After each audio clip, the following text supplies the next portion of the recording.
विदुर जी महाराज जब तीर्थ यात्रा करके वापस हस्तिनापुर आए, तब तक संपूर्ण महाभारत युद्ध में कौरव वंश का विनाश, महाराज युधिष्ठिर का चक्रवर्ती सम्राट पद पर विराजमान होना, ये सब हो चुका था।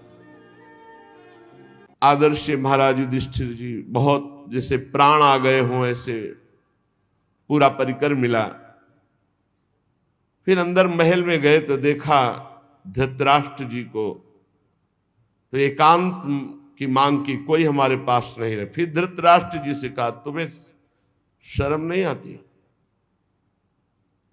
तुम श्वान की तरह जीवन व्यतीत कर रहे हो, अभी तुम्हें वैराग्य नहीं हुआ? बड़े कठोर वचन। ये कटु वचन क्या होते हैं? जाकर वैराग्य प्रज्वलित करते हैं। श्वान जैसा, जैसे टुकड़ा दे दो बस पड़ा रहता है। जिनको तुमने बचपन से नष्ट करने की कोशिश की, उन्हीं पांडवों के दिए हुए टुकड़े से पेट पालकर अब कौन सा जीवन व्यतीत करना चाहते हो? उठो, अभी चलो हमारे साथ। महाराज धृतराष्ट्र भगवान की कृपा पात्र है, भगवान व्यासदेव जी द्वारा प्रकट है, कोई अज्ञानी नहीं है। युद्ध के पहले भगवान ने अक्रूर जी को भेजा था समझाने के लिए, जाओ धृतराष्ट्र को। तो धृतराष्ट्र को समझाया तो धृतराष्ट्र जी ने क्या उत्तर दिया था? बड़े ज्ञानी महात्मा धृतराष्ट्र जी, कोई साधारण नहीं है, वो लीला पात्र है। उन्होंने कहा, अक्रूर जी तुम बातें जितनी कह रहे हो सब मुझे पता है, मुझे ज्ञात है, मैं जान रहा हूं, पर मेरे हृदय में चमक कर अंतर ध्यान हो जाती है, इसका मतलब श्री कृष्ण कुछ करवाना चाहते हैं। अक्रूर जी मुझे सब ज्ञात है जो आप बोल रहे हो, मेरे हृदय में बातें चमकती हैं और अंतर ध्यान हो जाती है, इसका मतलब श्री कृष्ण कुछ करवाना चाहते हैं। और अक्रूर जी जो श्री कृष्ण करवाना चाहते हैं उसे कोई नहीं रोक सकता। महात्मा है धृतराष्ट्र जी। एकांत में हिमालय की भूमि पर एक पर्णकुटी बनाई और योगाभ्यास कराया। साक्षात मूर्तिमान धर्म है विदुर जी। इधर जब महल में प्रणाम करने के लिए महाराज युधिष्ठिर आए तो देखा ना तो धृतराष्ट्र है, न गांधारी, न विदुर जी। तो बहुत चिंतित, बहुत शोकित, शायद मेरे द्वारा कोई त्रुटि हो गई हो मेरे सेवा में, तो शंका करके वो चले गए हों। इतने में देवर्षि नारद जी आए और उन्होंने कहा, आपको चिंता करने की जरूरत नहीं है, आज के 5वें दिन महाराज धृतराष्ट्र का शरीर भस्म हो जाएगा। पर्णकुटी में जो गार्हपत्यादि अग्नियां हैं वो अपने आप कुटी को जलाएंगे, कुटी में बैठे हुए धृतराष्ट्र भस्म होंगे और धृतराष्ट्र की देह को जलते देखकर गांधारी उन्हीं के साथ अपने शरीर को भस्म कर देंगी। ऐसा ही हुआ। 5वें दिन महाराज धृतराष्ट्र का शरीर पूरा हुआ, गांधारी जी पति के साथ भस्म हो गई। विदुर जी वहां से तीर्थ यात्रा को चले गए। देवर्षि नारद जी ये बता करके तुम्बुर गंधर्व के साथ स्वर्ग को चले गए। महाराज युधिष्ठिर एकांत में विचार करने लगे, क्या समय आ रहा है, सब नष्ट होता जा रहा है, ये लोगों का स्वभाव कैसे बदल रहा है। 7 महीना हो गए थे अर्जुन को द्वारिका गए हुए, अभी वापस नहीं आए थे। महाराज युधिष्ठिर ऐसे अपशकुन देखने लगे जिससे पता चलने लगा कि विनाश होगा। जिस समय जो ऋतु होनी चाहिए वो ऋतु नहीं, उल्टे समय में ऋतु। जब वर्षा होनी चाहिए तब सूखा, और जब वर्षा नहीं होनी चाहिए तो अपार वर्षा, फसल नष्ट हो जाना, लोगों को बड़ा दुख होना।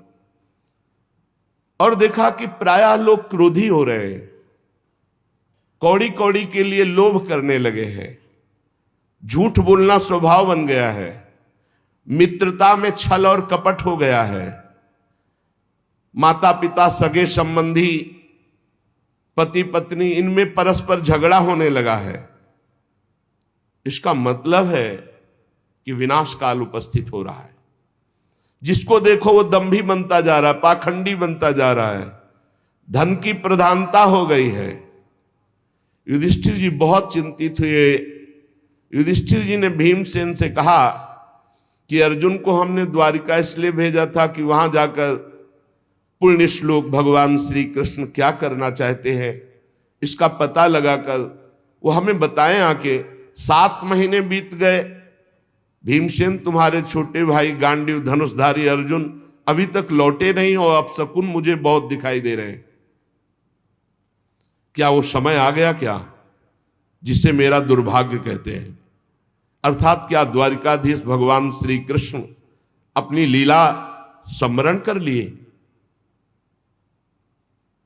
क्योंकि मेरा हृदय घबरा रहा है अपने आप। ये संपत्ति, ये राज्य, ये स्त्री, ये प्राण, कुल, संतान, शत्रु पर विजय, सब कुछ श्री कृष्ण कृपा से प्राप्त हुआ है। देखो देखो, वो आकाश में उल्कापात हो रहा है, पृथ्वी कंपायमान हो रही है, मेरे शरीर में भयंकर अपशकुन हो रहे हैं। पक्का कुछ न कुछ ऐसा हुआ है जो सुनने लायक नहीं है। पुरुष की जब बाईं जांग फड़के, आंख, भुजा बार बार फड़के तो समझ लेना चाहिए कोई विनाशकारी खेल होने वाला है। मेरी बाईं जांग, बाईं आंख, बाईं भुजा बार बार फड़क रही, भारी कोई अनिष्ट सूचना मिलने वाली है। देखो ये सियारिन उदय होते हुए सूर्य की ओर मुंह करके रो रही है और ये कुत्ता मेरी ओर देखकर बार बार चिल्ला रहा है, रो रहा है। इसका मतलब कोई अनिष्ट होने वाला है। ये गौ आदि अच्छे जो पशु हैं मुझे बाएं करके जा रहे हैं, गधे आदि बुरे पशु मुझे दाहिने करके जा रहे हैं।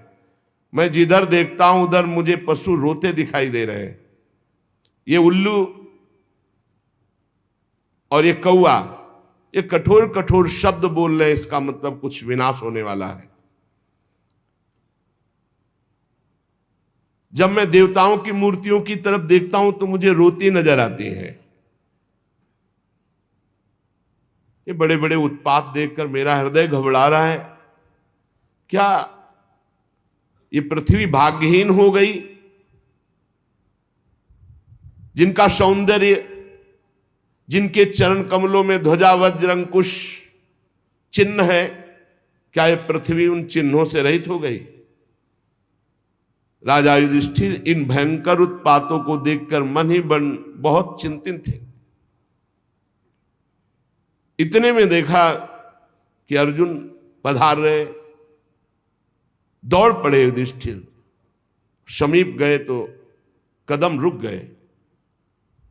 अर्जुन का मुंह उदास, आंखों से आंसू, शरीर शक्तिहीन, कांतिहीन। जे ही महाराज युधिष्ठिर के सामने पहुंचे अर्जुन गिर पड़े। घबरा करके युधिष्ठिर जी ने उठाया, अर्जुन से पूछा, भाई द्वारिकापुरी में सब कुशल मंगल है ना? छोटे भाई सहित मामा वसुदेव जी कुशल हैं, उनकी पत्नियां सब कुशल हैं, बलराम जी के द्वारा सुरक्षित द्वारिकापुरी, हमें लगता है सब कुशल होगा। अर्जुन कुशल ही बोलना। भक्तवत्सल ब्राह्मण भक्त भगवान श्री कृष्ण स्वजनों के साथ द्वारिका की सुधर्मा सभा में सुखपूर्वक विराजते हैं ना? आदि पुरुष बलराम जी के साथ संसार के परम मंगल, परम कल्याण, परम उन्नति के लिए यदुवंश रूपी क्षीर सागर में हमारे प्रभु जैसे विराजमान, अभी विराजमान है ना? मुझे बहुत भय हो रहा है। अर्जुन जल्दी बताओ, तुम श्रीहीन हो गए हो, तेजहीन हो गए हो।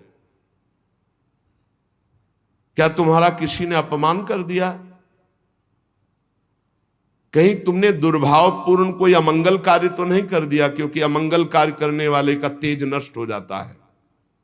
कहीं ऐसा तो नहीं हुआ कोई पात्र आया हो तुम्हारे पास और भीख मांग रहा हो और तुमने उसको दी न हो तो तुम्हारा पुण्य नष्ट हो गया हो? कहीं ऐसा तो नहीं हुआ देने की प्रतिज्ञा करके तुम मुकर गए हो तो तुम्हारे सुकृत नष्ट हो गए हो? कहीं ऐसा तो नहीं हुआ शरणागत का तुमने त्याग कर दिया हो? प्रश्नों की झड़ी लगा दी।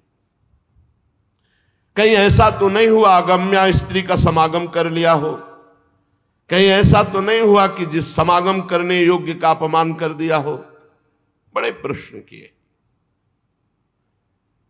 लेकिन मुझे लगता है कि ऐसा धर्म विरुद्ध आचरण तुमसे कोई हो ही नहीं सकता। बहुत संभल के बोलना, इस समय मैं बहुत घबरा रहा हूं, क्या हो गया, मुझे बहुत मानसिक पीड़ा हो रही। वैसे ही दुख से अर्जुन जी बड़े दुखी थे। जब इतने प्रश्न किए तो विषादग्रस्त आंसुओं की झड़ी अर्जुन की, शरीर कांप रहा है, मुख सूख रहा है, पीला पड़ गया है चेहरा, बस एकमात्र श्री कृष्ण के ध्यान में डूबे हुए हैं। काफी देर में साहस बटोर करके उन्होंने बोलना शुरू किया। अर्जुन ने कहा, महाराज मेरी आंखों से वो ओझल हो चुके हैं जो हमारे प्राण, हमारे जीवन, हमारे सखा, जो प्रेमवश रथ हाँकना, टहलना, दूत बनना, मित्रता का, अभिन्न हृदयता का व्यवहार करना, महाराज मैं लुट गया। प्रभु अंतर ध्यान हो गए। महाराज जिन्होंने मेरे भाई का घनिष्ठ रूप धारण किया वो परब्रह्म परमात्मा है, मैं समझ नहीं पाया। जिन्होंने मेरे मित्र का रूप धारण किया वो मुझे ठग लिया। मेरा पराक्रम बड़े बड़े देवता नहीं सह सकते थे, आज क्षुद्र बन के भीलों ने मुझे परास्त कर दिया, लूट लिया। क्योंकि मेरा बल तो अंतर ध्यान हो गया ना। जैसे ये शरीर प्राणों से रहित मृतक कहलाता है महाराज, आज मैं वैसा हो चुका हूं। मेरे प्राण श्री कृष्ण अंतर ध्यान हो चुके हैं। मैंने उन्हीं के आश्रय से महाराज द्रुपद के घर में आए हुए कामोन्मत्त राजाओं का तेज अपहरण करके द्रौपदी को स्वयंवर में जीता। मैंने उन्हीं के आश्रय से गांडीव धनुष पर बाण चढ़ाकर मत्स्यवेद किया। भगवान की दिव्य शक्ति हर समय अर्जुन के साथ रहती थी। ये आज वही गांडीव हमारे हाथ में है, लेकिन मैं भीलों से नहीं जीत पाया। मैं लौट के आ रहा था भगवान के निज जनों को लेकर, लेकिन मेरे में सामर्थ्य नहीं रही, क्योंकि मेरे श्री कृष्ण अंतर दे, वही गांडीव, वही भुजाएं जिसके बल से खांडोवन को, इंद्र को भी रोक करके अग्नि को तृप्त किया। उसी से मैदानों की रक्षा की जो आपकी सभा में जल में थल, थल में जल का भ्रम करने वाली दिव्य सभा तैयार की थी। 10,000 हाथियों का बल रखने वाले जरासंध को ऐसे तिनके की तरह चिरवा दिया उन्हीं श्री कृष्ण ने भीम से। 20,000 राजाओं को मुक्त किया जो भैरव यज्ञ में बलि देने के लिए बंदी बनाए हुए था। महाराज हर तरह की विपत्ति में श्री कृष्ण सामने नजर आते थे। चाहे वो द्रौपदी को वस्त्रहीन करने के लिए कौरवों की सभा हो, या वनवास के समय दुर्योधन के षड्यंत्र से भेजे हुए 10,000 शिष्यों के साथ दुर्वासा ऋषि, हर समस्या का समाधान श्री कृष्ण थे। ये कई बार सुना चुके हैं दुर्वासा ऋषि का प्रसंग। बड़ा कठिन है किसी महापुरुष को प्रसन्न कर लेना, लेकिन जिनका भगवान से अनुराग नहीं वो लाभ नहीं ले पाते। 4 महीने दुर्वासा जी की बड़ी सेवा की दुर्योधन ने। दुर्वासा जी ने कहा, वरदान मांगो, चातुर्मास भर तुमने सेवा की, क्या चाहते हो? दुर्योधन ने ये विचार किया कि पांडवों का जड़ से नाश हो जाए, बढ़िया अवसर है।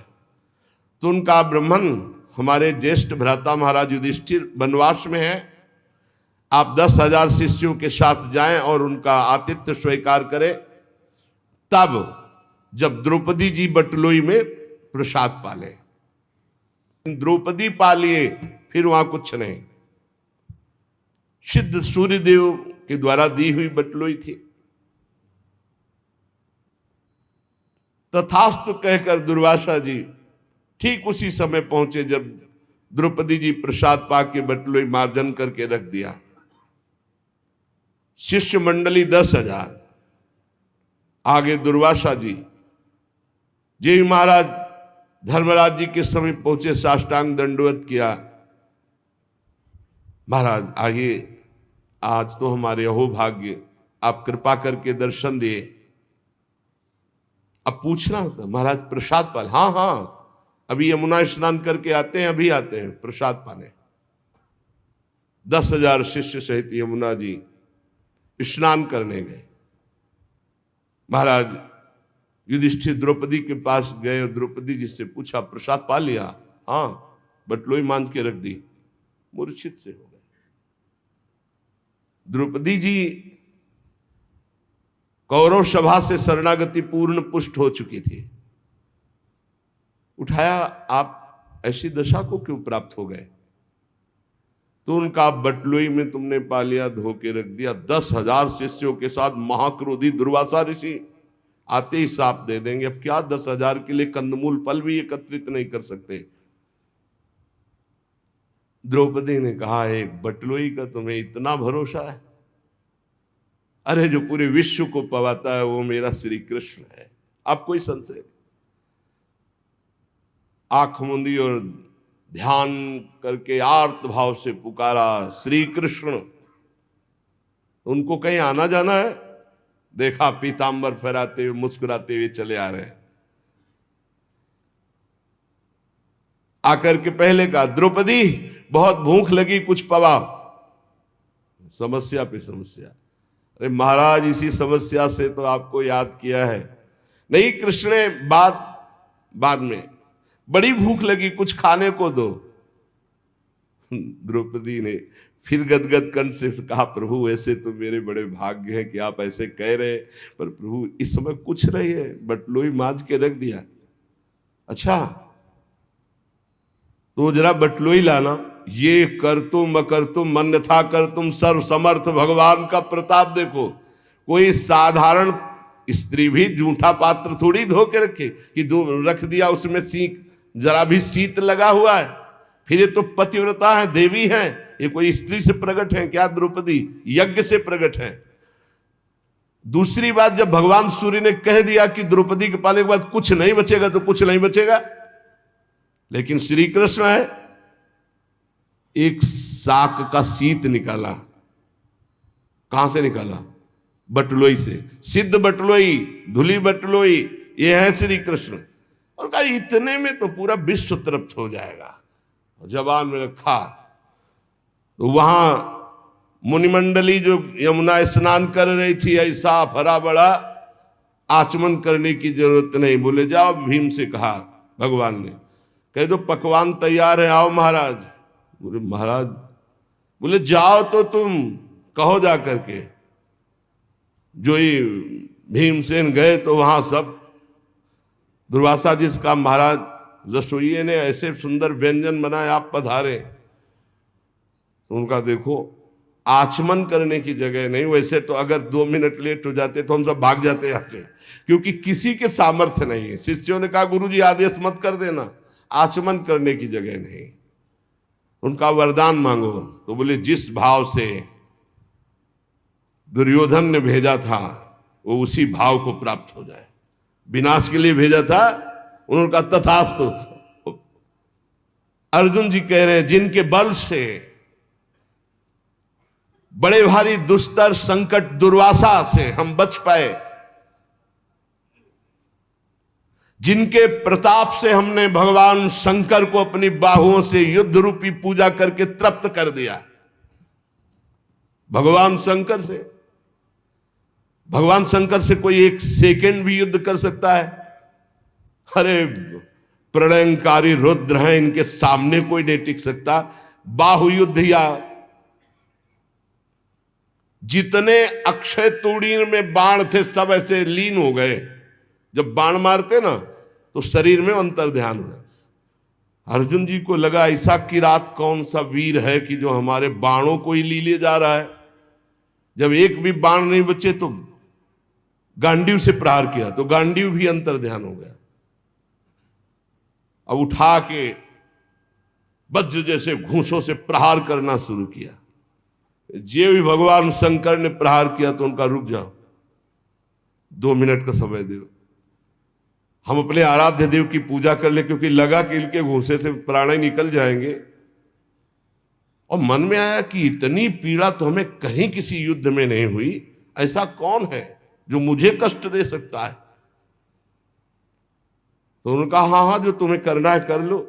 तत्काल रज से एक लिंग बनाया, कुछ पत्र पुष्प जंगल के और महादेव जी का। तो देखा कि जो पुष्प और माला डाली वो किरात के माथे पे।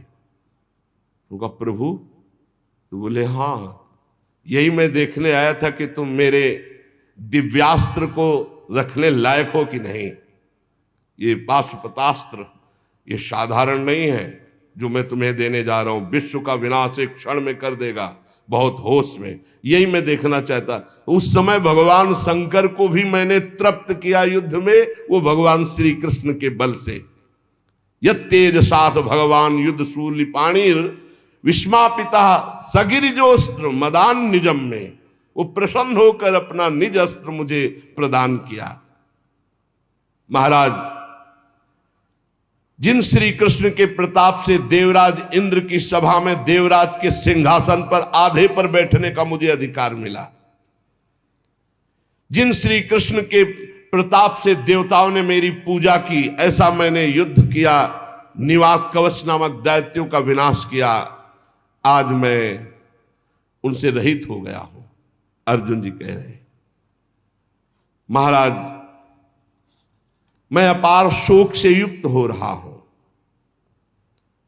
सोने बैठने टहलने, बड़ी बड़ी बातें, भोजन आदि के समय बड़ी मजाक करना, और कभी कभी तो मैं उन्हें कह देता कि मित्र तुम तो बड़े सत्यवादी हो, तो हंस देते। वो महापुरुष मैं समझ नहीं पाया। मित्र मित्र का जैसे अपराध सह लेता है, पिता पुत्र का अपराध सह लेता है, ऐसे मुझ दुर्बुद्धि का मजाक वो सहते।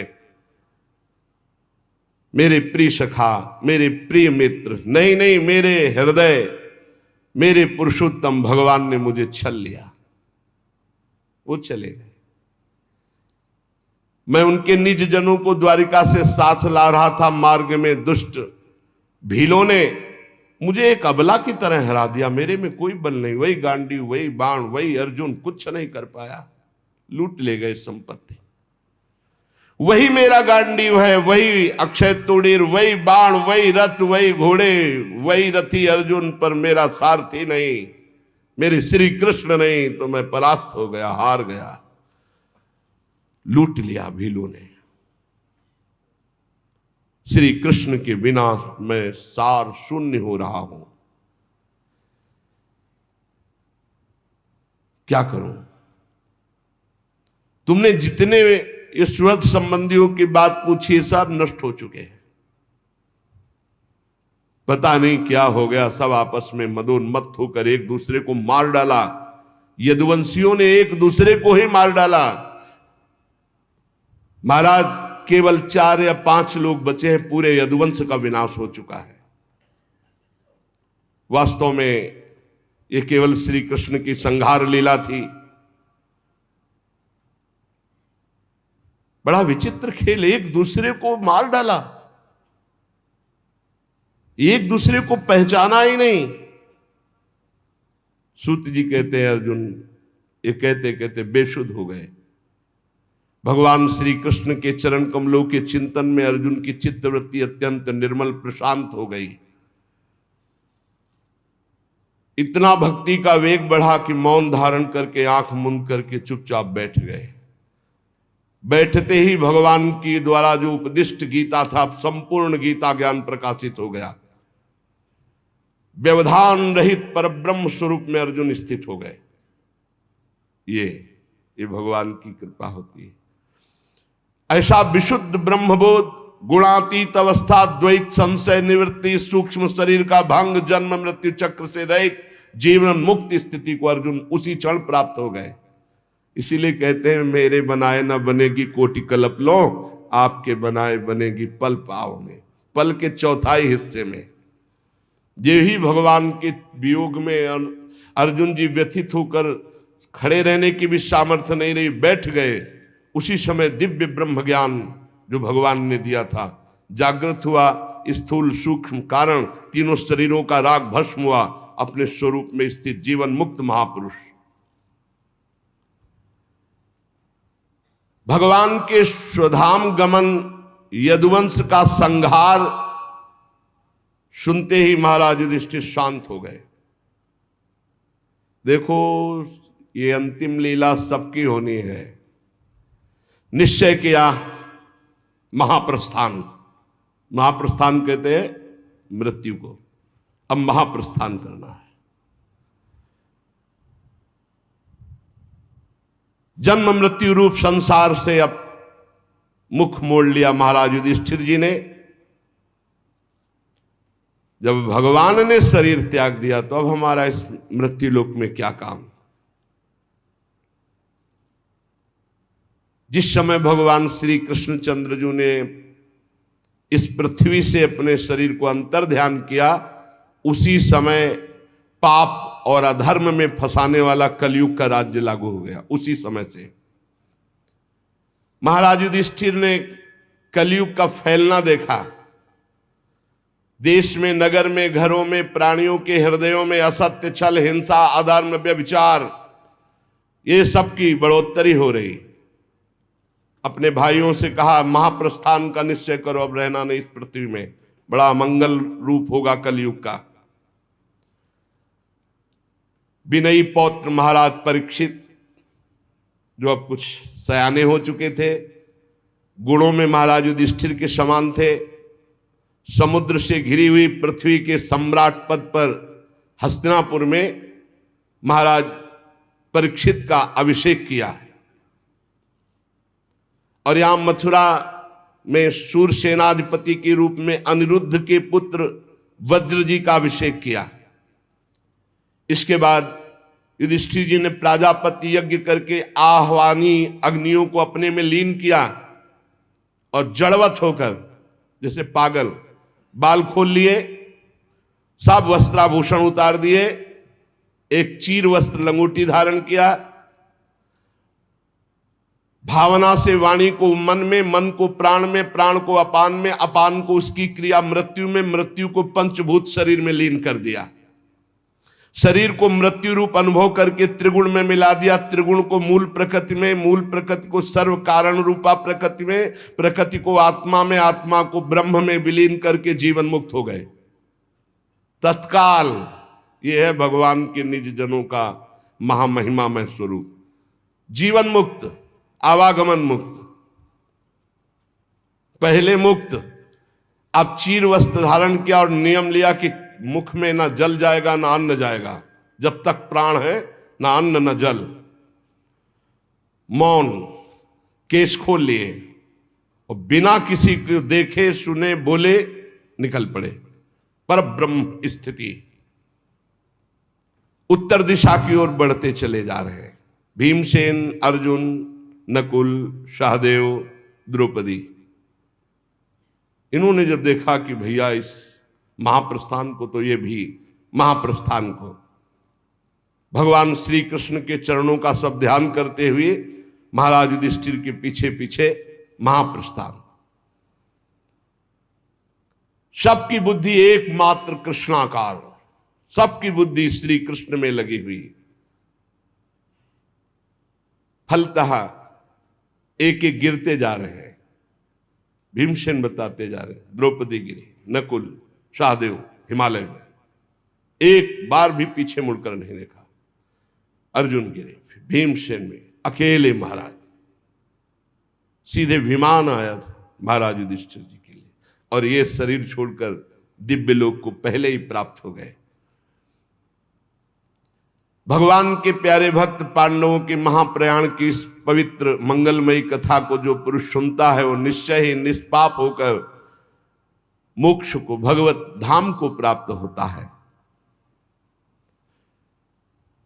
पांडवों का महाप्रयाण, जब महाराज परीक्षित ने देखा कि निरपेक्ष होकर हमारे पूज्य जन प्राण त्यागने के लिए हिमालय को चले गए, ब्रह्म ऋषियों के चरणों की आराधना करके पूरी पृथ्वी का शासन महाराज परीक्षित करने लगे। यहां से जाना है, देखो सब कितना वैभव, सब क्या है, शरीर छोड़ा, भजन है तो ठीक है, भजन नहीं तो व्यर्थ है, ये सब नौटंकी नाटक है, 4 दिन का, मरने के बाद कुछ नहीं, और सबको मरना पड़ता है भाई। जब भगवान अंतर ध्यान हो गए, ये महापुरुष अंतर ध्यान हो गए, तो अपने लोग तो घास फूस की तरह है। महाराज परीक्षित उत्तर की पुत्री इरावती से विवाह किया, उनके जन्मेजय आदि 4 पुत्र हुए। कृपाचार्य को आचार्य बनाकर गंगा तट पर 3 अश्वमेध किए महाराज परीक्षित ने, और ब्रह्म ऋषियों को खूब पुष्कल दक्षिणा दी। यज्ञ में जिस देवता को बुलाया जाता स्वयं प्रकट होकर आहुति ग्रहण करते, क्योंकि महाभागवत महाराज परीक्षित के द्वारा यज्ञ हो रहे।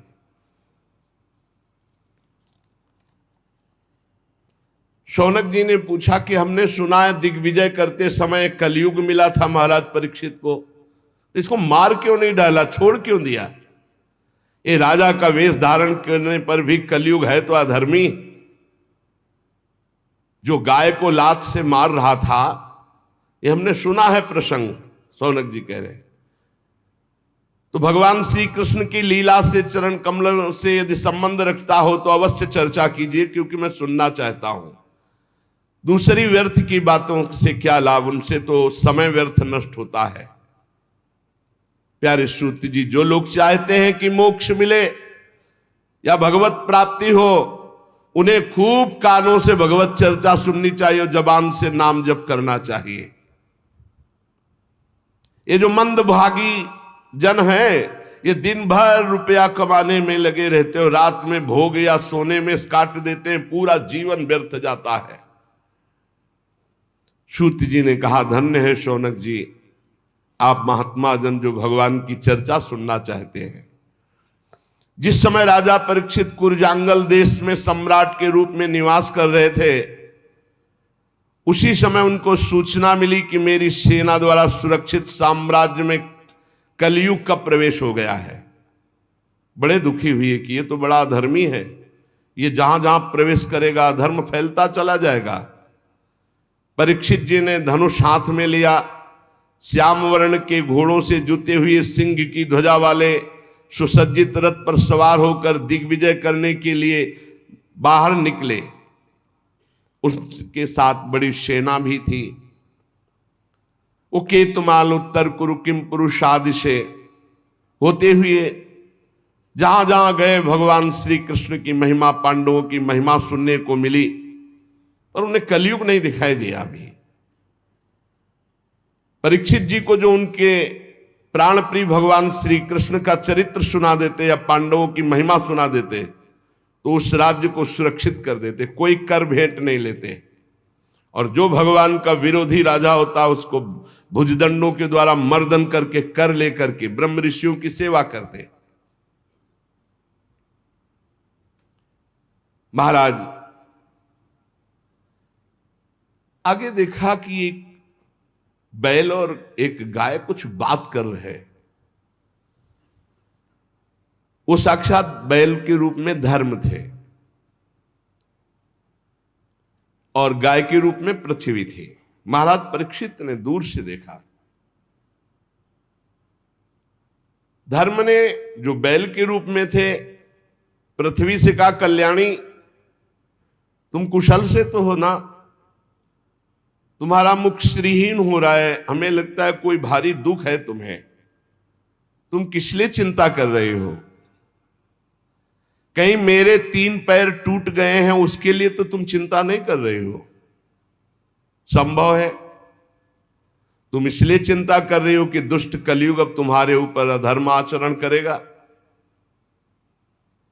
हो सकता है तुम इसलिए चिंता कर रही हो कि अब आज क्या जो समाज आगे आएगा कलयुगी, वो खान पान वस्त्र स्नान स्त्री सहवास में शास्त्रीय नियमों का पालन नहीं करेगा, मनमानी आचरण करेगा, मनमानी व्यभिचार करेगा, मनमानी खाए पिएगा, वो आसुरी भाव को प्राप्त हो जाएगा, राक्षसी स्वभाव को। कहीं तुम भगवान श्री कृष्ण के अंतर्ध्यान हो जाने के कारण तो नहीं दुखी हो? तुम क्यों दुखी हो? पृथ्वी ने कहा, बैल के रूप में जो तुम धर्म देवता हो, ये तुम्हारा स्वभाव ही है ऐसा, दूसरे के दुख से दुखी हो जाना। पूछना उत्तम है, पर तुम सब जानते हो मैं सबसे दुखी इस बात से हूं कि भगवान श्री कृष्ण सारे जगत को सुख पहुंचाने के लिए प्रकट हुए थे, अंतर्धान हो गए। आज मैं भगवान से प्रगट लीला में विमुख हो चुकी हूं, भगवान अंतर्ध्यान हो चुके और प्रगट देख रही हूं कि तुम्हारे 4 चरण 3 चरण तोड़ दिए गए। तुम में समस्त सद्गुण वास करते हैं। धर्म ये 39 अप्राकृत गुण जो धर्म को मानता है, धर्म से चलता है, उसमें जागृत हो जाते हैं। सत्य, पवित्रता, दया, क्षमा, त्याग, संतोष, सरलता, सम, दम, तपस्या, समता, तितिक्षा, उपरति, शास्त्र विचार, ज्ञान, वैराग्य, ऐश्वर्य, वीरता, तेज, बल, स्मृति, स्वतंत्रता, कौशल, कांति, धैर्य, कोमलता, निर्भीकता, विनय, शील, साहस, उत्साह, बल, सौभाग्य, गंभीरता, स्थिरता, आस्तिकता, कीर्ति, गौरव, निरहंकारता, ये 39 अप्राकृत गुण जिसके हृदय में धर्म वास करता है उसके हृदय में जागृत हो जाते हैं। एक क्षण के लिए भी भगवान उससे अलग नहीं होते जिसके हृदय में धर्म रहता है। धर्म तुम्हारी दुर्दशा कर दी इस कलयुग ने। मुझे बड़ा शोक हो रहा है, मुझे साधु महात्माओं के लिए शोक हो रहा है, मुझे धर्म के लिए शोक हो रहा है, मुझे भगवान के अंतर्धान हो जाने के लिए शोक हो रहा है। मैं अभागिनी हूं। मुझे सौभाग्य पर शायद गर्व हो गया था कि भगवान के चरण चिन्हों से मैं युक्त हूं। मेरे शायद उसी गर्व का मुझे दंड मिला है कि आज मैं अभागिनी हो गई, भगवान अंतर्ध्यान हो गए। सूत जी कहते हैं, परीक्षित जी संवाद सुन रहे थे। उन्होंने देखा कि राजा का तो वेश है, पर ये दुष्ट पैर से गाय को मार रहा है, पैर से बैल को मार रहा है, डंडे से पिटाई कर रहा है, और ये ऐसा समझ रहा है कि यही राजा है। कांप रहा है बैल इतनी पिटाई की, भयभीत होकर मलमूत्र का त्याग कर रहा है, बहुत मार रहा है। गाय को बार बार पैरों से मार रहा है। स्वर्ण जटित रथ पर चढ़े हुए राजा परीक्षित ने मेघ गंभीर वाणी में ललकाया, कौन है जो हमारे राज्य में पूजनियों को दंड दे रहा है? मैं बलवान हूं, मैं उसी वंश का हूं जिसमें महाराज युधिष्ठिर, भीमसेन, अर्जुन, उनके चले जाने पर तू ऐसा मत समझ कि उनका बल नहीं रह गया। तू कौन है जो मेरा भय नहीं मान रहा और गाय और बैल को दंड दे रहा है? अरे भेष तो तूने नट की भांति राजा का बना रखा है, आचरण पाप और अधर्म के कर रहा है। मेरे दादा अर्जुन के अंतर्ध्यान हो जाने पर तू क्या समझता है तेरे पर कोई प्रहार करने वाला नहीं? देख मैं तुझे अभी दंड देता हूं। उन्होंने, परीक्षित जी ने बैल से पूछा, कमल लाल के समान आप श्वेत वर्ण हैं, 3 पैर आपके इसने तोड़ दिए, फिर भी एक पैर से आप टिके हुए हो, आप बैल नहीं हो सकते। क्योंकि बैल में इतनी सामर्थ्य नहीं। आप कौन देवता हैं? अभी ये भूमंडल कुरवंशी नरपतियों के बाहुबल से सुरक्षित है। मैंने अभी तक अधर्म नहीं देखा, आपके साथ केवल देखा है। और ये आंसू बहाती हुई गाय ये क्यों शोक कर रही? और ये कौन है जो निर्भय होकर तुम पर प्रहार कर रहा है? मैं दुष्टों का दंड देने वाला हूं। देवी, मेरे राज्य में कोई दीन को, धर्म को तनिक भी कष्ट पहुंचाए तो मेरी कीर्ति, आयु, ऐश्वर्य, परलोक सब नष्ट हो जाए। मेरा परम धर्म है, उसे मैं जानता हूं। सुरभिनंदन, आप 4 पैर वाले हैं, 3 पैर आपके तोड़ दिए। आप कौन हैं? आपका कल्याण हो, आप बताइए। अगर कोई देवता भी होगा तो मैं उसकी बाजूबंद से भुजा काट डालूंगा यदि आपको कष्ट दे। आप निश्चित निर्भय हो जाइए और परिचय बताइए कि आप कौन है और आपको दुख देने वाला है कौन है। धर्म ने कहा, राजन देखो, धर्म कभी किसी का दोष वर्णन नहीं करता, साक्षात धर्म बोल रहे। धर्म ने कहा, राजन आप महाराज पांडु के वंशज हैं, आपका इस प्रकार आश्वासन देना आपके योग्य है, क्योंकि आपके पूर्वजों के श्रेष्ठ गुणों ने भगवान श्री कृष्ण को उनका सारथी और दूत तक बना दिया। शास्त्रों के विभिन्न वचन, इसलिए मैं निर्णय करके नहीं बता सकता कि मुझे दंड कौन दे रहा है, क्योंकि जिस शास्त्रों का वर्णन है कि द्वैत है ही नहीं कोई दूसरा, तो फिर दुख का कारण क्या हो सकता है? अज्ञान ही तो है, दूसरा कोई है नहीं, द्वैत है ही नहीं। कोई कोई प्रारब्ध को दुख मानते हैं तो उसमें प्रारब्ध भी तो अपने कर्म के द्वारा बनता है। कोई कोई स्वभाव को मानते हैं तो स्वभाव भी तो अपना ही होता है। और कोई कोई ईश्वर को दुख का कारण मानते हैं, तो ईश्वर कैसे दुख दे सकता है, क्योंकि अपना कर्म ही दुख देता है। इसलिए मैं बताने में असमर्थ हूं कि कौन मुझे दुख दे रहा है। आप अपनी बुद्धि से निर्णय कर लीजिए कि मुझे कौन दुख दे रहा है। ये बात सुनकर के बहुत प्रसन्न हुए परीक्षित और समझ गए। परीक्षित ने कहा, मैं जान गया तुम बैल नहीं हो, तुम साक्षात धर्म हो, क्योंकि धर्म कभी किसी को दोषी नहीं ठहराता। अवश्य भगवान धर्म का मैं साक्षात वृषभ के रूप में दर्शन पा रहा हूं। आप अपने को दुख देने वाले का नाम इसलिए नहीं बता रहे हैं, ध्यान देना, कि जो पापी पाप करता है, पाप करने के कारण नरक प्राप्त होता है, वही उस पापी की पाप चर्चा करने वाले को मिलता है। यह धर्म का सिद्धांत है। इसीलिए जब कोई प्रश्न करता है तो उसको ही कहते, सब में भगवत भावना करो, अपना भोगेगा, तुम उसकी निंदा मत करो। तुम तो करत जे अनसहन निंदक तीनों पे अनुग्रह कियो, क्योंकि धर्म है, भगवत मार्ग है। सिद्धांत निश्चित है कि मन और वाणी से किसी की निंदा नहीं की जाती। तो आप धर्म है इसीलिए आपने निंदा नहीं की और कहा खुद विचार लीजिए कि कौन मुझे कष्ट दे रहा है। लेकिन महाराज आपके तो 4 चरण हैं, तपः शौचम दया सत्यमिति पादा कृत्यकता, तपस्या पवित्रता दया और सत्य, ये 4 चरण हैं। अधर्म के अंश गर्व आसक्ति और मद से 3 चरण नष्ट हो चुके हैं। अब आपका 4था चरण एक केवल सत्य बच रहा है, वो भी लड़खड़ा रहा है। तपस्या पवित्रता दया ये सब नष्ट कर दिया कलयुग ने, थोड़ा सत्य बचा है, वो भी लड़खड़ा रहा है। असत्य से पुष्ट हुआ ये अधर्म रूपी कलयुग उसको भी नष्ट कर रहा है। ये गाय के रूप में साक्षात पृथ्वी है। भगवान ने इनका भारी बोझ उठाया था, मैं समझ गया। ये राजा का स्वांग बना करके धर्मद्रोही पापी कलयुग है, मैं इसे अभी मारता हूं। कलयुग ने देखा कि प्रत्यंचा चढ़ा ली और बाण संधान कर लिया, तो तुरंत उसने मुकुट उतारा और दौड़ करके चरणों में गिरे। महाराज मैं आपका शरणागत हूं, मेरी रक्षा करो। महाराज परीक्षित के चरणों में मुकुट रख दिया कलयुग ने।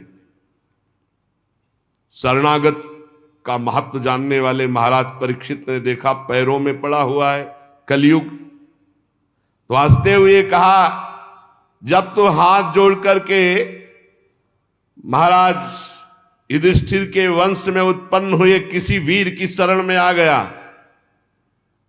तो तुझे मारूंगा तो नहीं, पर तू अधर्म का आचरण कराने वाला मेरे राज्य में नहीं रह सकता। क्योंकि जहां जिसके शरीर को तू स्पर्श करेगा वो झूठ बोलेगा, लोभी हो जाएगा, चोरी करेगा, दुष्टता करेगा, व्यभिचार करेगा, स्वधर्म त्याग करेगा, दरिद्र हो जाएगा, कपटी हो जाएगा, कलही हो जाएगा, दम्भी हो जाएगा, पाखंडी हो जाएगा, पापी हो जाएगा तेरे स्पर्श करने से कलयुग के। अतः मैं तुझे इस ब्रह्मावर्त क्षेत्र में नहीं रहने दूंगा, क्योंकि यहां सब यज्ञ पुरुष भगवान की आराधना करने वाले हैं। परीक्षित बहुत कान तक खींचे हुए बाण संधान और चरणों में पड़ा कांप रहा था। देखा कि मैं कहां जाऊंगा, जहां जाऊंगा तहां इनका राज्य है, मुझे मारेंगे, तो इनको फंसाऊं पहले। महाराज आप सार्वभौम सम्राट हैं, यत्रा क्वचन वत्स्यामि सार्वभौमम तवाज्ञया लक्ष्ये तत्ति तत्रापि त्वामात्तेषु सरासनम। मैं जहां रहने की सोचता हूं वहां देखता हूं महाराज परीक्षित बाण संधान करे हुए खड़े हैं। महाराज मुझे कहीं भी जगह नहीं मिल रही, आप मुझे जगह दीजिए जहां मैं रह पाऊं।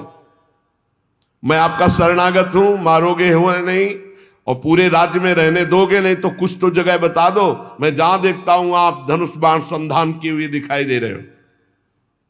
बड़े प्रसन्न हुए परीक्षित जी, और वो यही चाहता था किसी तरह इनका क्रोध शांत हो और मैं इनको फंसा पाऊं। परीक्षित जी ने विचार किया कि हमारे राज्य में महापाप कोई नहीं कर रहा। अभ्यर्थी तदा तस्मै स्थानानि कलहे ददौ द्यूतम पानम स्त्रिया सूना यत्राधर्मस चतुर्विधा। ये 4 महापाप महाराज के राज्य में कोई नहीं कर रहा था उस समय। मदिरा नहीं पीना, जुआ नहीं खेलना महाराज परीक्षित के राज्य में, और पर स्त्री का सहवास नहीं करना और किसी की हिंसा करके मांस नहीं खाना। ये 4 बातें। तो उन्होंने सोचा ये प्राय हमारे राज्य में है नहीं तो इसके रहने के लिए स्थान दे दिया 4। शराब पीने वाले, पराई स्त्री के प्रति काम भाव रखने वाले, जुआ खेलने वाले और हिंसा करके मांस खाने वालों की बुद्धि में कलयुग का वास हो। और जहां कलयुग का वास है लोभ, झूठ, चोरी, दुष्टता, स्वधर्म त्याग, व्यभिचार, दरिद्रता, कपट, कलह, दम्भ, दूसरे पाप सब बढ़ते चले जाएंगे। मतलब घोर पाप कराता है जिसकी बुद्धि में। तो समझ लीजिए, मदिरापान, मांस भक्षण, परिस्त्री गमन, जुआ खेलना, ये 4 स्थान महाराज परीक्षित ने कलयुग को दिए। और उन्होंने कहा महाराज आप तो ये सब कूड़ा ही करकट दे दिए और आपके राज्य में ऐसे है नहीं, मुझे डर लगता। कोई एक तो स्थान महाराज हम पर दया करो, कोई एक स्थान तो थोड़ा। महाराज परीक्षित विचार करने लगे और कहा हमारे राज्य में कोई चोरी भी नहीं करता, तो जो स्वर्ण की चोरी करे उस पर। बोले बस बस बस महाराज बस, पर्याप्त है, पर्याप्त, आगे का काम तो हम करवा लेंगे, बस स्वर्ण की चोरी, धन की चोरी। अर्थात जब जुआ खेला जाता है तो इसमें झूठ की प्रधानता होती है, जब शराब पिया जाता है तो इसमें अहंकार की प्रधानता होती है, जब स्त्री संभोग किया जाता है तो काम की प्रधानता होती है, जब हिंसा की जाती है तो वैर की प्रधानता होती है, और जब धन आदि की बात होती है, अधर्म के द्वारा घूस आदि लेना, ये सब स्वर्ण चोरी के अंतर्गत है, तो रजोगुण की प्रधानता होती है। और रजोगुण छाया हुआ कलयुग ने सोचा आप किसी की भी बुद्धि नहीं बकाया रखेंगे, सब में हमारा वास हो जाएगा, क्योंकि रजोगुण चोरी कहीं ना कहीं छल कपट छुपाव, बस इतने में हमारा प्रवेश हो जाएगा। परीक्षित ने 5 स्थान दिए, जुआ खेलना, शराब पीना, परस्त्री गमन करना, हिंसा मांस खाना और रजोगुण चोरी करना, छल कपट किसी भी तरह से धन का अपहरण करना। कलयुग 5 स्थान का वास स्वीकार करके बड़ी सावधानी से देखने लगा कि किसमें झूठ है, किसमें अहंकार है, किसमें काम है, किसमें वैर है, किसमें रजोगुण है। कौन शराब पीता है, कौन परिस्त्री गमन की भावना रखता है, कौन मांस खाता है, कौन जो मिले बस। और चोरी तो बढ़ना शुरू हो गया, बुद्धि भ्रष्ट कर दी। राजा परीक्षित ने अपने पुण्य बल से धर्म के तीनों चरण जोड़ दिए, तपस्या, पवित्रता और दया, और चौथा तो सत्य था ही। आश्वासन दिया, जब तक हमारा राज्य है तब तक आप सुरक्षित रहेंगे। अभिमन्यु नंदन राजा परीक्षित बड़े प्रभावशाली। श्रुति जी कहते हैं, अद्भुत कर्मा भगवान श्री कृष्ण की कृपा से राजा परीक्षित अपनी माता की कोख में अश्वस्थामा के ब्रह्मास्त्र से भगवान की कृपा से नहीं जले, भगवान का दर्शन पाया। लेकिन एक घटना घट गई कि एक छोटे ब्रह्म ऋषि बालक के शाप ने उनको भस्म कर दिया। तक्षक सर्प काटेगा आज के 7वें दिन और तुम मर जाओगे। तो वो बात ऐसी हुई, ब्रह्मास्त्र नहीं जला पाया, लेकिन ब्रह्म ऋषि के वाक अस्त्र ने भस्म कर दिया। पर प्राण उनके भयभीत नहीं हुए। वो गंगा तट का आश्रय लेकर भगवान सुखदेव जी के मुख से श्रीमद् भागवत सुनकर भगवत प्राप्ति की। कलयुग में एक बहुत बड़ा गुण है, इसीलिए परीक्षित ने इसको मारा नहीं। इसमें मन से पाप करने पर कोई दंड नहीं मिलेगा। अन्य युगों में मन से भी मानसिक पाप का भी दंड मिलता था। इसमें जब तक शरीर से कर्म नहीं बनेगा तब तक उसका पाप दंड नहीं मिलेगा। और पुण्य तो मन से करने पर लाभ में प्राप्त हो जाएगा। जैसे चलते हैं, कल जो है वृंदावन की परिक्रमा लगा, अचानक कोई घटना घटी, कोई ऐसा आप नहीं कर पाए तो आपको वो मिलेगा। कलयुग का एक बहुत बड़ा प्रताप कि इसका मानसिक संकल्प से पुण्य कर्म तो प्राप्त हो जाता है, लेकिन पाप कर्म का फल नहीं मिलता। गोस्वामी जी ने भी लिखा है, कलिकर एक पुनीत प्रतापा, मानस पुण्य होए और नहीं पापा। तो यहां कह रहे बड़ा भारी इसमें लाभ है। अगर मानसिक पाप का फल मिलता तो हमें लगता है कि नरक ही मिलता और कोई रास्ता ही नहीं रहता, क्योंकि मन तो गंदी गंदी बातें सोचता रहता है। परंतु पाप कर्म तभी लागू होगा जब शरीर से क्रिया होगी, संकल्प मात्र से नहीं। और ये कलयुग प्रमादी लोगों पर ज्यादा आक्रमण करता है, जो समय व्यर्थ करते हैं। नाम जप करो, भगवत लीला गायन करो। कभी कहां कलयुग है, कहां इस समय कलयुग है? जब भगवत चर्चा सुन रहे, भगवत नाम कीर्तन, भगवत भजन, तो अब बैठ के इधर उधर भोगों का चिंतन करोगे, गंदी बातों का। तो भगवान श्री कृष्ण चंद्रजू के चरण कमलों का मादक मधुर मधु संतों के संग से प्राप्त होता है। इसीलिए भगवत प्रेमी भक्तों के लव मात्र के सत्संग के समान ना स्वर्ग है ना मोक्ष है, फिर तुच्छ इन मृत्यु लोक के भोगों की तो बात ही क्या। महाराज, हम भगवान श्री कृष्ण की लीलाओं से भरे हुए पावन चरित्र को सुनना चाहते हैं।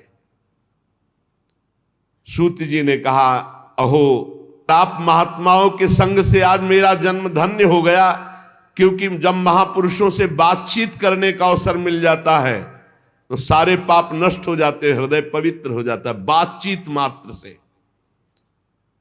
वास्तव में अनंत भगवान की हम पर बड़ी कृपा है, जो आप 88,000 ऋषि बैठकर भगवत चर्चा सुन रहे हैं और बार बार प्रश्न करते हैं भगवान की लीला कथा का। भगवान के गुणों की क्षमता भी जब कोई नहीं कर सकता तो उनसे बढ़कर कोई हो ही कैसे सकता है। उनके गुणों की विशेषता समझाने के लिए इतना कह देना पर्याप्त है कि लक्ष्मी जी अपने को प्राप्त करने की इच्छा से प्रार्थना करने वाले ब्रह्मादि देवताओं को छोड़कर भगवान के ना चाहने पर भी उनके चरण कमलों की रच का सेवन करती है। ब्रह्मा जी ने भगवान के चरणों का प्रक्षालन करने के लिए जो जल समर्पित किया, वही जल गंगा जी के रूप में आज त्रिभुवन को पावन कर रहा है और भगवान देवादिदेव महादेव अपने माथे पर उसे धारण किए हुए हैं। ऐसी अवस्था में त्रिभुवन में श्री कृष्ण के अतिरिक्त भगवान शब्द का दूसरा और क्या अर्थ हो सकता है। सूत जी कहते हैं, जिनके प्रेम को प्राप्त करके धीर पुरुष बिना किसी हिचक के देह गे आदि की दृढ़ आसक्ति को छोड़ देते हैं, उन परमहंसों के स्वामी, परमहंसों की प्रिय आत्मा भगवान श्री कृष्ण की आराधना के सिवा हम किसकी आराधना करें। ऋषियों, जैसे पक्षी अपनी शक्ति के अनुसार आकाश में उड़ते हैं, वैसे ही विद्वान लोग अपनी अपनी बुद्धि के अनुसार भगवान के लीला चरित्रों का गायन करते, पर पार कोई नहीं पा सकता। एक दिन की बात है कि राजा परीक्षित धनुष लेकर वन में शिकार खेलने के लिए निकले। यह शिकार मांस भक्षण के लिए नहीं होता था, ये उन पशुओं का शिकार होता था जो रोगी पशु होते थे, जिनसे संक्रामक रोग प्रजा को फैलने का होता था, तो उनको जान जान करके फिर उनका उद्धार करते थे। ये राजा का कर्तव्य होता था। महाराज शिकार खेलने में बहुत आज पीड़ा को प्राप्त हुई, भूख प्यास थकान, पता नहीं क्यों अभी तक नहीं हुआ था, क्योंकि कलयुग ने विचार किया कि इन्हीं के ऊपर सवार हो। हमने संतों से सुना कि जब जरासंध का वध हुआ तो उसका जो मुकुट था वो भीमसेन ले आए थे। तो आज पता नहीं क्या महाराज परीक्षित के, संतों से सुना है हमने, महाराज परीक्षित ने वही मुकुट धारण किया, जो ही धारण किया सो कलयुग उसमें विराजमान हो गया। आज थोड़ा ही अभी उनको प्यास लगाई, बड़ी भूख लगाई, शरीर में बड़ी थकान, ऐसा कभी नहीं हुआ था। क्या जंगल में वो जलाशय नहीं थे क्या? क्या राजा के पास सुविधा नहीं होती क्या राजा कभी अकेले जाता है? सैनिक और व्यवस्था, चक्रवर्ती सम्राट है, कोई साधारण आदमी थोड़ी है कि धनुष बाण उठाया और शिकार को चल दिए। पूरा वैभव, बड़े बड़े सरोवर, बड़े हुक्म कर देते तो कौन सी बात थी जो वहां पूर्ण ना हो जाती। लेकिन सबको छोड़कर अकेले एक ऋषि के आश्रम में निकल चले गए, रोक दिया सबको, ऋषि के आश्रम में गए। देखा वहां शांत भाव, शरीर देह भाव से ऊपर उठे हुए समाधि में स्थित महापुरुष, जिनके इंद्रिय प्राण मन बुद्धि सब ब्रह्माकार है, प्राण भी संचलित नहीं हो रहे, शांत ब्रह्म में स्थित ऐसी समाधि, जड़ की तरह, ठूठ की तरह एकदम, बस जागृत स्वप्न सुषुप्ति तीनों अवस्थाओं से ऊपर तुरी पद में स्थित महापुरुष, जटाएं बिखरी हुई है, कृष्ण मृग चर्म नीचे धारण किए। परीक्षित जी वहां गए और कहा, मैं प्यासा हूं, सुनो मेरा गला सूख रहा है, पानी पिलाओ। कभी ऐसा नहीं। ब्रह्म ऋषि के आश्रम में ऐसा आदेश, चक्रवर्ती सम्राट होते, कभी ऐसा नहीं।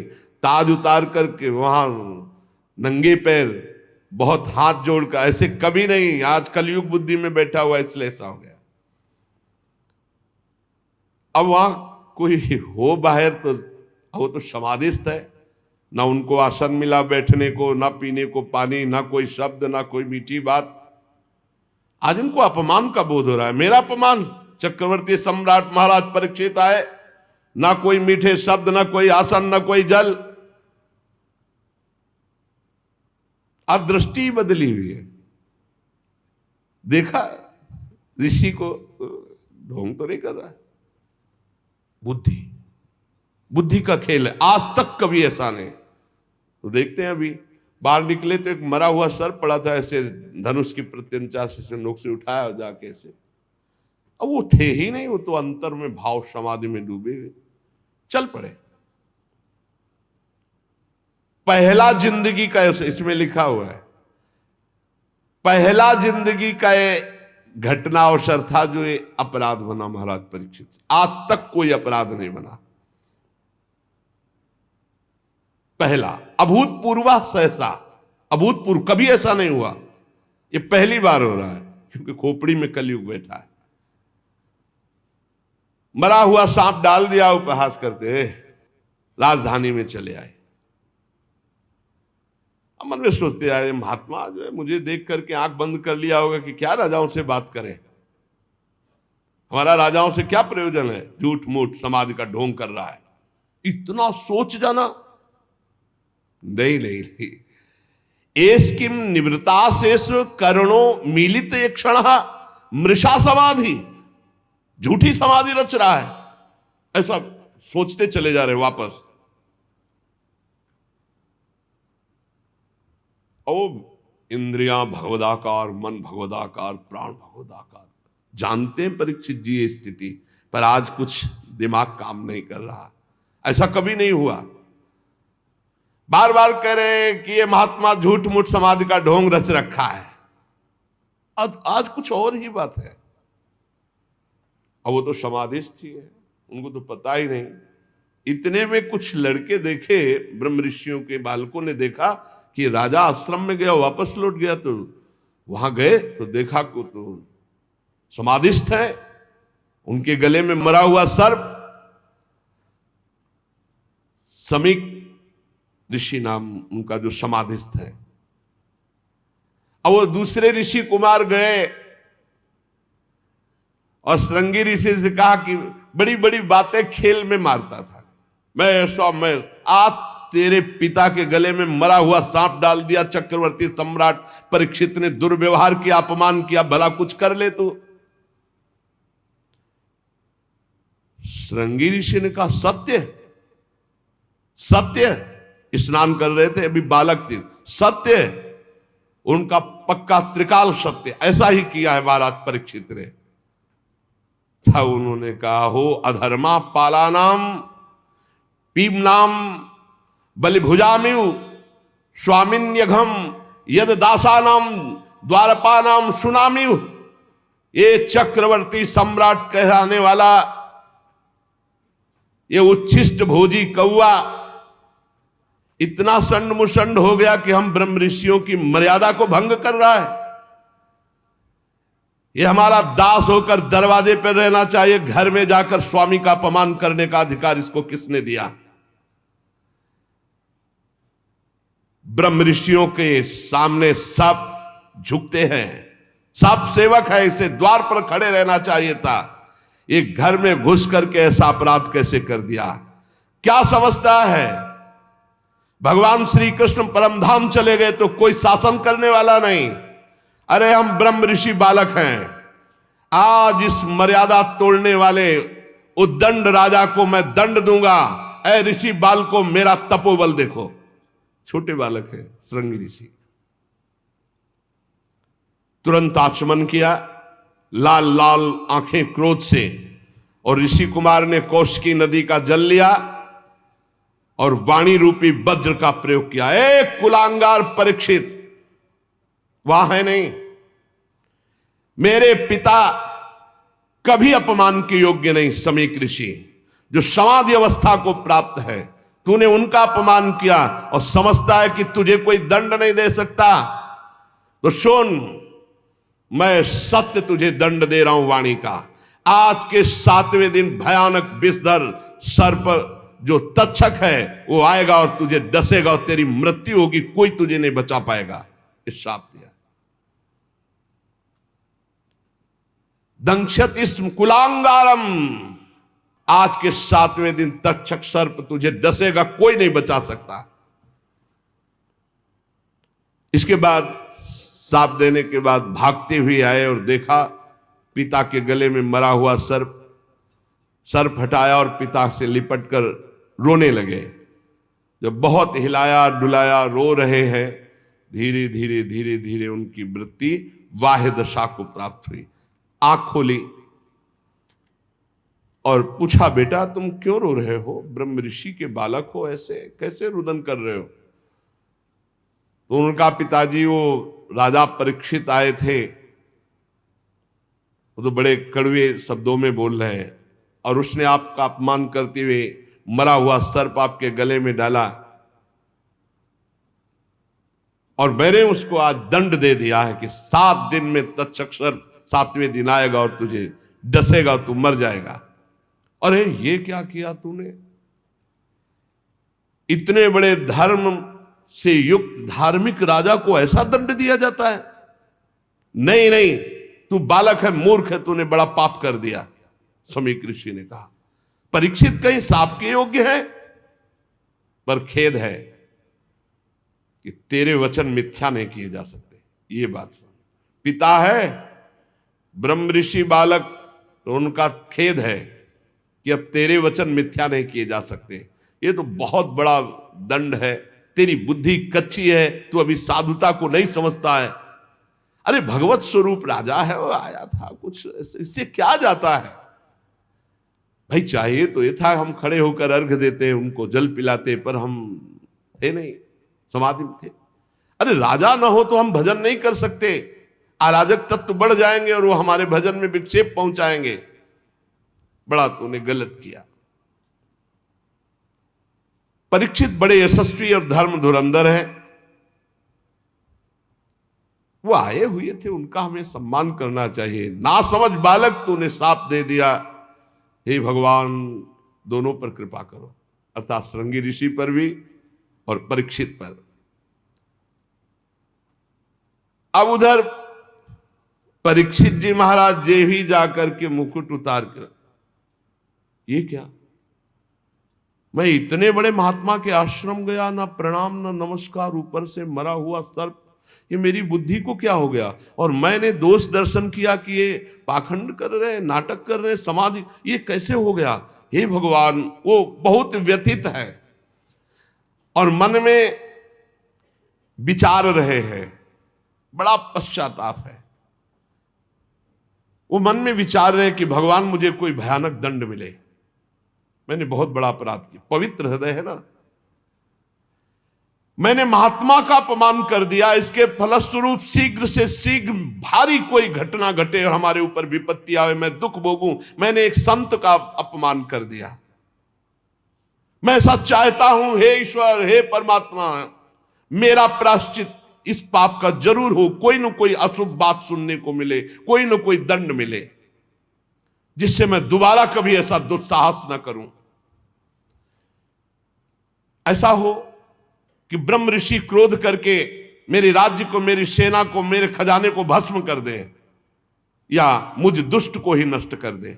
परीक्षित जी ऐसा जाकर के सोच रहे हैं। इस प्रकार चिंता कर ही रहे थे कि समीक ऋषि के द्वारा भेजे हुए 2 ऋषि वहां पहुंचे। महाराज, आपको सूचना भेजी समीक ऋषि ने, बड़ी शीतलता होगी, जरूर कोई न कोई दंड विधान हुआ होगा। बोलिए। ऋषि कुमार श्रृंगी ने आपको शाप दे दिया है कि 7वें दिन तक्षक सर्प आएगा और आपको डसेगा, आप भस्म हो जाएंगे, आपकी मृत्यु हो जाएगी। आहा, वो मना ही रहे थे, उनका हृदय बड़ा शीतल हुआ और उनका भगवान श्री कृष्ण ने अपनापन निभाया और मुझे दंड दिया। बहुत अच्छा लगा, क्योंकि मेरे द्वारा अपराध हुआ था, मैं मांग रहा था कि मुझे कोई प्रायश्चित करने के लिए अवसर मिले, दंड मिले। अब मुझे 7 दिन भगवान श्री कृष्ण के चरणों में मन लगाकर 7वें दिन शरीर छोड़ना है। महाराज जन्मेजय को राज्याभिषिक्त किया और आज के बाद न जबान में पानी जाएगा, न अन्न जाएगा। संपूर्ण राज्य सुख का त्याग कर गंगा के तट पर बैठ गए। जो गंगा जी भगवान का चरण धोवन है, लोकपालों सहित समस्त लोकों को पावन करती हुई गंगा जी, उन्हीं के समीप जाकर मरणासन व्रत लिया। ना गंगा का किनारा छोड़ेंगे, ना एक बूंद जल पाएंगे, ना एक टुकड़ा अन्न पाएंगे। पूरा राज्य का मोह, परिवार का मोह, शरीर का मोह त्याग दिया। जो ही बड़े बड़े ब्रह्म ऋषियों में चर्चा फैली कि परीक्षित जी को ऐसा शाप, और परीक्षित जी अनशन आमरण व्रत लेकर गंगा तट पर बैठ गए हैं, तो बड़े बड़े ऋषि मुनि वहां आने लगे। देखो ये भगवान की कृपा, पात्र पर कैसी कृपा होती है। उस समय सबसे पहले अत्रि जी पधारे, फिर वशिष्ठ जी, च्यवन जी, शरद्वान अरिष्टनेमि, भृगु, अंगिरा, पराशर, विश्वामित्र, परशुराम, उतथ्य, इंद्र, प्रमद, इद्मवा, मेधातिथि, देवल, आरिष्टसेन, भरद्वाज, गौतम, पिप्पलाद, मैत्रेय और कवश, अगस्त, नारद, व्यास, बड़े बड़े ब्रह्म ऋषि, अरुणादि राज ऋषि, ये सब विश्व में जब ये हाहाकार मच गया कि महाराज परीक्षित को शाप मिला श्रृंगी ऋषि का, 7वें दिन तक्षक सर्प पाएगा और भस्म कर देगा, तो वो गंगा के किनारे आमरण अनशन व्रत लेकर बैठ गए हैं। परीक्षित जी सबकी पूजा करते हैं, सबके चरणों में सिर रखकर वंदना करते हैं। जब सब बैठ गए, महाराज परीक्षित ने फिर से प्रणाम किया और खड़े होकर शुद्ध हृदय से अंजलि बांधकर कहा, राजा परीक्षित ने कहा, आज मैं अपने मुख से कह सकता हूं कि मैं समस्त राजाओं में धन्य हूं, क्योंकि आप सब महात्मा हमें दर्शन देने के लिए आए। मैं धन्याति धन्य हूं। आप महापुरुषों का प्रेम मैंने किसी को बुलाया नहीं, आप स्वयं आए हैं, इसलिए मैं अपने को धन्य कह रहा हूं। राजवंश के लोगों से तो प्राय निंदित कर्म बच जाते हैं, वो आप महात्माओं की चरण धोवन से दूर पड़ जाते हैं, परंतु मैं भी तो राजा हूं। देहगे में आसक्त था, आज एक महात्मा के बालक की कृपा हुई और मुझे भगवान श्री कृष्ण का बना दिया। साप देकर संपूर्ण राज्य का त्याग, संपूर्ण परिवार का त्याग, शरीर के राग का त्याग, भोजन पानी का त्याग। आप लोग, मां गंगा जी सब हम पर बहुत प्रसन्न हैं। ब्राह्मण कुमार श्रृंगी ऋषि के शाप का कोई दूसरा कारण नहीं, केवल कृपा ही कृपा है। मुझे कृपा दिखाई दे रही, मुझे कोई डर नहीं, कोई परवाह नहीं, क्योंकि आप सब संतों ने घेर लिया कर। आप बड़े कृपालु हैं। मैं सब महात्माओं से यही प्रार्थना करता हूं कि मेरा बार बार जन्म हो और मेरे अपने श्री कृष्ण में प्रेम हो। सबसे आशीर्वाद ये चाहता हूं कि बार बार जन्म हो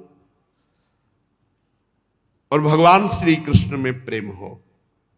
महाराज परीक्षित परम धीरवान दृढ़ निश्चय करके गंगा जी के तट पर पूर्वाग्र को शाक करके उत्तर मुख होकर बैठ गए। महाराज आमरण अनशन का निश्चय करके बैठे।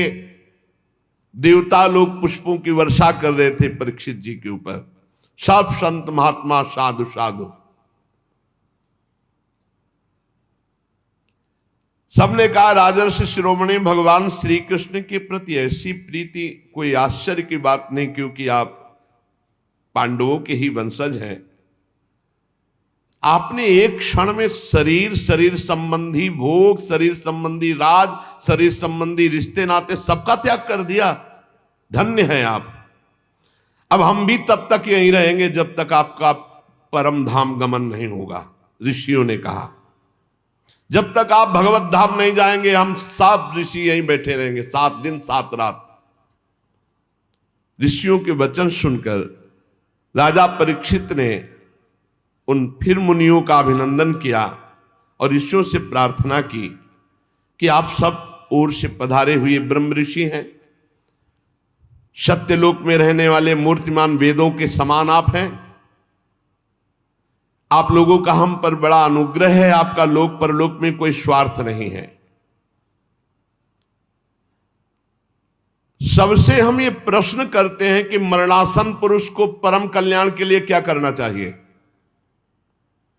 जो शीघ्र शरीर छोड़ने वाला है, शरीर छूटने वाला है, उसको क्या करना चाहिए, कौन सा अनुष्ठान करना चाहिए।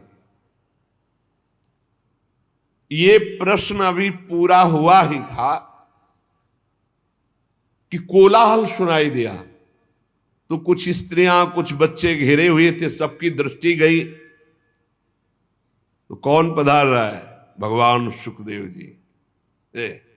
दिगंबर, शरीर में कोई वस्त्र नहीं, 16 वर्ष की अवस्था, कमल नयन, मत वाले भगवान के प्रेम में तत्राभवत भगवान व्यास पुत्रो यदृच्छया गामट मानोनपेक्षा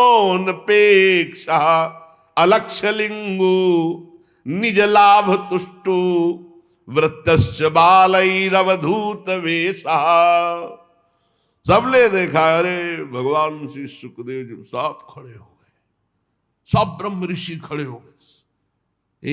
पराशर जी भी हैं, व्यास जी भी हैं, वशिष्ठ जी, बाप बाबा पर बाबा सब खड़े हो गए, क्योंकि ऐसी स्थिति गर्भ से ही परम त्यागी श्री कृष्ण अनुरागी ब्रह्मबोध संपन्न व्यासनंदन भगवान श्री सुखदेव जी, कोई बाह्य आश्रम चिन्ह नहीं, आत्मानुभूति से संतुष्ट बच्चों और स्त्रियों ने घेर रखा है, वेश अवधूत का अलवास्त।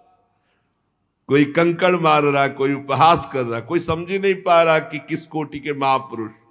16 वर्ष की अवस्था, चरण, हाथ, जंगा, भुजाएं, कंधे, कपोल सब तेजो में, अत्यंत सुकुमार, बड़े बड़े नेत्र मनोहर, नासिका ऊंची, कान बराबर, सुंदर भौहें और मुख से अद्भुत कांति, गला तो मानो सुंदर शंख हो, हंसली ढकी हुई, छाती चौड़ी उभरी हुई, नाभ भंवर के समान गहरी, उदर बड़ा ही सुंदर त्रिवली युक्त, लंबी लंबी भुजाएं, दिगंबर वेश, मानो साक्षात सूर्य पधार रहे हो, श्याम रंग, चित्त को चुराने वाली यौवन अवस्था, मंद मंद मुस्कुराते हुए, अपने तेज को छिपाए हुए सब ऋषि आसन छोड़ छोड़ करके हाथ जोड़कर खड़े हो गए।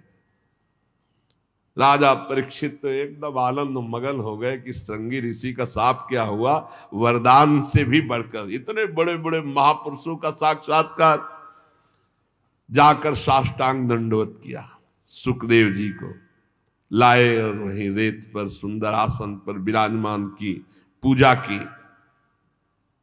जो आसपास घेरे हुए थे उन्होंने देखा इनकी पूजा हो रही तो छोड़ छोड़ के चले गए। ब्रह्मर्षि, देवर्षि, राजऋषियों का समाज बैठा हुआ है उच्च आसन पर सुखदेव जी महाराज। सब महात्माओं ने आदर किया, शांत भाव, अर्ध खुले हुए नेत्र, सुखदेव जी बैठे हुए दिगंबर। परीक्षित जी ने पुनः आकर चरणों में सिर रखकर प्रणाम किया, हाथ जोड़कर मधुर वाणी से कहा। परीक्षित ने कहा, ब्रह्म स्वरूप भगवान, आज हम क्या अपने भाग्य की बड़ाई करें, आप स्वयं पधारे। वैसे तो अपराधी हूं, पर हमें संत समागम मिला, इसलिए मैं अपने को धन्य भाग कह रहा हूं। पता नहीं कौन सा पुण्य, इसीलिए कहते हैं भक्त के जीवन में कोई भी घटना घटेगी वो महामंगलमयी होगी। अरे बड़े बड़े तीर्थों को तीर्थ बनाने वाले आप सब महात्मा, इतनी कृपा, इतनी बुलाओ तो एक महात्मा नहीं आ सकते, ऐसे महापुरुष हैं सब पूरे विश्व के महात्मा। और श्री सुखदेव जी, इनको तो कहा निमंत्रण कार्ड भेजे, ये तो हर समय आत्मलाभ में संतुष्ट अवधूत बनकर विचरण।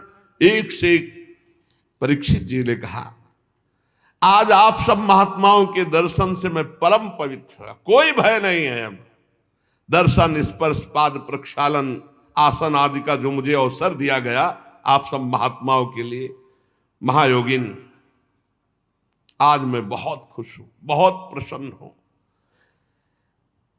मुझे यही लग रहा है कि पांडवों का पक्ष लेने वाले भगवान श्री कृष्ण आज हम पर बहुत प्रसन्न है। जब द्रवहि दीन दयालु राघव तो साध संगत, अरे आप जैसे महात्माओं का सानिध्य, मैं उन्हीं के कुल में उत्पन्न हुआ हूं, शायद उसी पक्षपात का निर्वाह कर रहे हैं।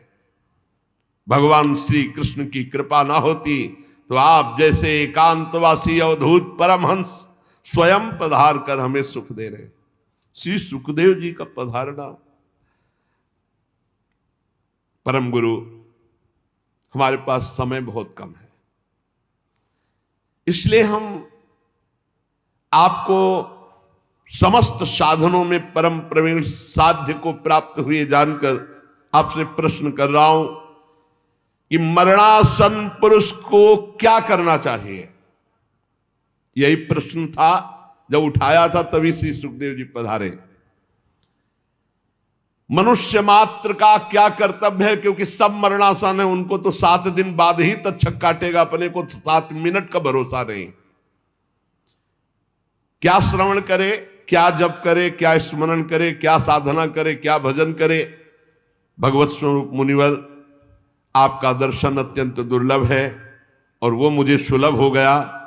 तो अब मैं इस प्रश्न का उत्तर चाहता हूं कि मरणासन पुरुष को क्या करना चाहिए, क्या श्रवण करना चाहिए, क्या जप करना चाहिए, क्या स्मरण करना चाहिए, उसको क्या करना चाहिए। अब इसका उत्तर भगवान श्री सुखदेव जी ने जो शेष चर्चा आ गई। श्री राधा वल्लभ लाल की जय।